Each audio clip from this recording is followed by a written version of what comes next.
بسم اللہ الرحمن الرحیم۔ مغرب میں تہذیبی تصادم کے بڑھتے رجحانات، اس موضوع پر آج ہم بات کریں گے۔ تہذیبوں کے تصادم کا جو نظریہ کے جو خالق ہیں، یہ ہارورڈ یونیورسٹی کے پروفیسر فلپ سیموئل متصور کیے جاتے ہیں، جو بعد ازاں وائٹ ہاؤس سے بھی منسلک رہے۔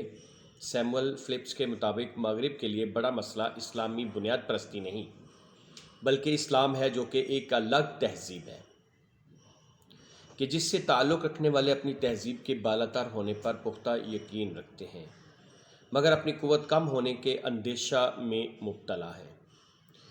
اسی حقیقت سے انکار نہیں کہ اسلامی اور مغربی تہذیب کے درمیان مشترکات بہت ہی کم ہیں، اور ان کے مابین تضادات و تخالف کے پہلو زیادہ ہیں۔ اسی بنا پر پروفیسر سیموئل نے تہذیبی تصادم کا جو نظریہ پیش کیا، اس کے مطابق مغرب کو اسلام کے خلاف تہذیبی اور ثقافتی یلغار کر کے اسلامی تحرک کو پنپنے سے روکنا اور اسلامی ممالک میں سیکولرزم کو فروغ دینا شامل ہے، تاکہ مسلم دنیا کے اندر احیاء اسلام کی بجائے مذہب بیزاری پروان چڑھے۔ بادی و نظر میں تہذیبی تصادم کے بڑھنے کی ایک وجہ ہر دو تہذیبوں کا آہنی بالادستی قائم کرنا ہے۔ اسی لیے احیاء اسلام کی جو تحریک ہیں، ان کو تہذیبی بالادستی کی تحریک تصور کیا جاتا ہے۔ ایک اور مغربی مفکر فرانکوئس برگیٹ کے مطابق ہم نوآبادیاتی نظام کے خاتمہ کا تیسرا مرحلہ دیکھ رہے ہیں۔ پہلا سیاسی تھا، جسے مغرب کے زیر تسلط علاقوں میں آزادی کی تحریک کہا جا سکتا ہے۔ دوسرا اقتصادی اور اب آخری ثقافتی غلبہ کا، مگر اس بات سے مفر نہیں کہ اسلام نے کبھی بھی تہذیبی تصادم کی راہ نہیں اپنائی اور نہ ہی اپنے ماننے والوں میں انتہا پسندانہ رجحانات کی ترویج کی۔ عالم اسلام دنیا اسلام کے نامور مفکر ڈاکٹر محمد طاہر القادری کے اس موضوع پر پرمغز مقالات ہیں۔ انہوں نے امریکہ سمیت مغرب میں اس موضوع پر کئی لیکچرز بھی دیے ہیں۔ کی نظر میں اس تصادم کی بڑی وجہ دونوں تہذیبوں کے مابین فرق کو نہ سمجھنا ہے۔ ڈاکٹر قادری کے مطابق اسلامی معاشرہ کی بنیاد اقدار پر قائم، جبکہ مغرب اس سے بے نیاز ہے۔ ان کی اقدار سوسائٹی کے رجحانات پر مبنی ہوتی ہیں۔ ہماری تہذیب اور ثقافت الوہی نظام کے تابع، جبکہ مغربی ثقافت مادر پدر آزاد۔ اس میں شک نہیں کہ دنیا پر اپنے تسلط کا خواب دیکھنے والے مغربی تھنک ٹینکس مسلم دنیا کو اپنے تہذیبی اور ثقافتی رنگ میں رنگنا اور اس کے خلاف مدافعت کو وہ مسلم انتہا پسندی کے نام سے موسوم کر کے اس کے بڑھتے نفوذ کو روکنا چاہتے ہیں۔ تہذیبوں کے مابین یہ تصادم اگرچہ نیا نہیں، مگر دور جدید میں کہ جب انسان ترقی کی معراج پر اور علم و فنون پر اپنے عروج پر ہے، قبائلی عصبیت بھی تقریباً دم توڑ چکی ہے اور اوس و خزرج کی جنگیں بھی ماضی کا قصہ بن چکی ہیں۔ ان حالات میں جسے مادیت پرستی کے دور سے موسوم کیا جاتا ہے کہ ہر فرد جسم و روح کا رشتہ برقرار رکھنے کے لیے تگ و دو میں مصروف ہے، مگر پھر بھی مہذب ہونے کے ذوم میں مبتلا مغربی انتہا پسند اکثر و بیشتر آزادی اظہار کے نام پر اپنے اندر کی غلاظت باہر انڈھیل کر امن عالم کو تہو بالا کرنے کی کوشش کرتے ہیں۔ صحیفہ انقلاب کے مقدس اوراق کو جلانے کا واقعہ بھی اسی کا تسلسل ہے۔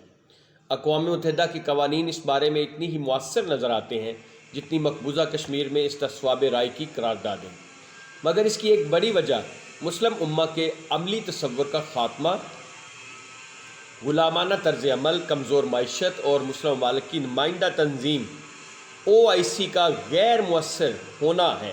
اقبال نے مدتوں قبل اس مرض کی تشخیص کرتے ہوئے فرمایا: از غلامی دل بمیرے در بدن، از غلامی روح گردد بار تن۔ غلامی میں بدن کے اندر دل مر جاتا ہے، غلامی میں روح بدن کے لیے بوجھ بن جاتی ہے۔ از غلامی ذوف پیری در شباب، از غلامی شیر غاب افگندہ ناب۔ غلامی جوان کو بوڑھوں کی مانند کمزور کر دیتی ہے۔ غلامی میں شیر بیشہ کے دانت جھڑ جاتے ہیں۔ از غلامی بزم ملت فرد فرد، این او آ با این او آن اندر نبرد۔ غلامی میں ملت ٹکڑے ٹکڑے ہو جاتی ہے، ایک گروہ دوسرے گروہ سے لڑتا رہتا ہے۔ از غلامی مرد حق زنار بند، از غلامی گوہرش نا ارجمند۔ غلامی میں اللہ تعالیٰ کا جو بندہ ہے وہ بھی بت پرستی کا زنار پہن لیتا ہے۔ غلام کی قیمتی متاع کو بھی کوئی نہیں پوچھتا۔ آبروئے زندگی در باختہ، چون خراں با کاہ جو در ساختہ۔ وہ غلام زندگی کی آبرو گنوا بیٹھتا ہے اور گدھوں کی طرح گھاس اور جو پر مطمئن ہو جاتا ہے۔ گزشتہ 3 صدیوں سے امت مسلمہ جس زوال کا شکار ہے اس نے شاید اس کی کمر ہی توڑ کے رکھ دی ہے، مگر اس کا یہ مطلب ہرگز نہیں کہ مسلمانوں میں عظمت رفتہ کے اصول کی خواہش نہیں رہی۔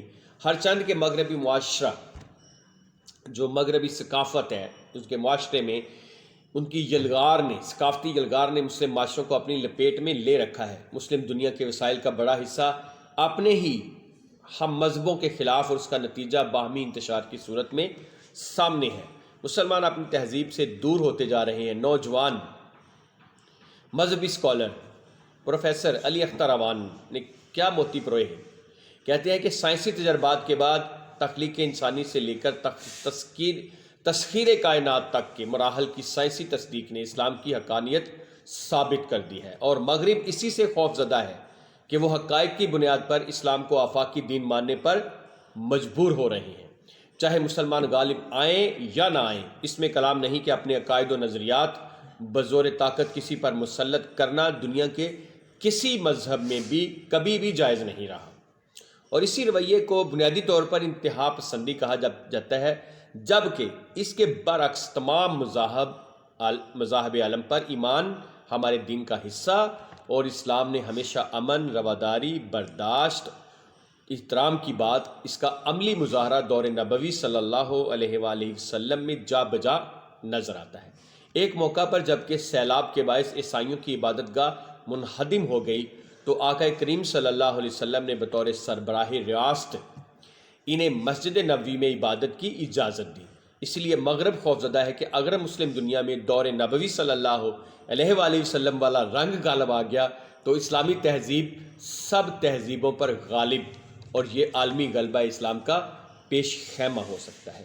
جیسے اقبال نے کہا تھا، دیار مغرب کے رہنے والوں، خدا کی بستی دکان نہیں ہے، کھرا جسے تم سمجھ رہے ہو، آخر یہ کم زرے کم عیار ہوگا۔ اور تمہاری تہذیب خود اپنے خنجر سے آپ خود کشی کرے گی، جو شاخ نازک پہ آشیانہ بنے گا نہ پائیدار ہوگا۔ اب جو شاخ نازک پہ ان کا آشیانہ بن چکا ہے وہ اب بالکل اتنا اس میں ضعف آ چکا ہے، اتنا زیادہ وہ کمزور ہو گیا کہ اب وہ بالکل کسی وقت بھی گرنے والا ہے۔ اس لیے سب سے پہلے تو ہم مسلمانوں کو اپنے دین کی اصل تعلیمات کی طرف آنا چاہیے، جیسے دنیا کے جو معروف اور اس وقت پوری مغربی دنیا میں بھی مانے جانے والے مفکر ڈاکٹر طاہر القادری صاحب ہیں، ان کے نظریات کو ہمیں پروموٹ بھی کرنا چاہیے، اور ان کی بات کو اپنے آپ کو خود منواتا ہے۔ اس لیے ہمیں چاہیے کہ ہم اسلام پر اس طریقے سے عمل پیرا ہوں جس طریقے سے قرون اولیٰ کے مسلمان تھے، اور اپنا دل وسیع رکھیں غیر مسلموں کے لیے بھی۔ اب بدقسمتی سے ہمارے ہاں یہ ہو گیا کہ تو ہم تو ایک فرقے کو دوسرا فرقہ برداشت نہیں کرتا، غیر مسلموں کو تو برداشت کرنے والی بہت دور کی بات ہے۔ اس لیے ہمیں یہ سب کرنا پڑے گا۔ اللہ تعالی ہم سب کا حامی و ناصر ہو، اور اسلام کو جلد وہی نشاط ثانیہ والا عروج عطا فرمائے۔ آمین۔